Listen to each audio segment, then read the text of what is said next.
Abay, grabe nga itong Golden State Warriors at sila'y nagbabalak na muli na bumuo ng super team para nga sa next season. And well, talaga nga naman grabe ang balitang ito ni Kevin O'Connor. Isa rin sa mga kilala natin na mga reporter, NBA insider, kung saan sinabi nga dito na ang Golden State Warriors ay gusto nga daw kunin itong si LeBron James pati na rin si Anthony Davis. Balita niya ay the Warriors are attempting to trade for Wizards big Anthony Davis and then isasign nga daw nila itong ang si LeBron James sa free agency. Ayan nga daw ang usap-usapan ngayon inside the NBA. Siguro yung mga general manager, yung president of basketball operations. At talaga nga namang grabe, ito ang pinaplano ng Golden State Warriors. Imagine a big three of Stephen Curry, LeBron James, pati na rin si Anthony Davis. Itong tatlong player ngang ito ang perfect match sa isa't isa.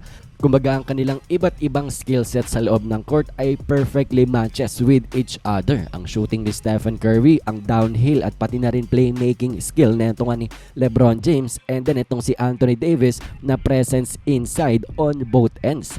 So kung sakaling ang ma-pull off to netong ang Golden State Warriors, aba ibang klase ang kanilang ang magiging team for next season. Definitely one of the contenders ng dahil grabe nga ang possible lineup nila. Stephen Curry, LeBron James, Anthony Davis, and Draymond Green. Talaga nga namang nightmare ito offensively at mas lalong nightmare defensively. Ito ang frontcourt duo ni AD pati na rin ni Green.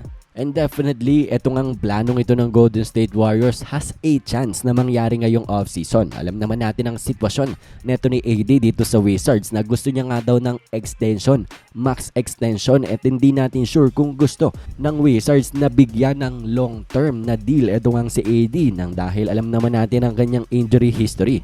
And then kay LeBron James naman with the Lakers, alam natin na wala pang offer etong LA dito kay LeBron James. Kaya naman itong ang Golden State Warriors is trying to take advantage ang hindi nga pagkakasunduan netong ang mga players na kanilang tinatarget at sa kanilang ang mga teams.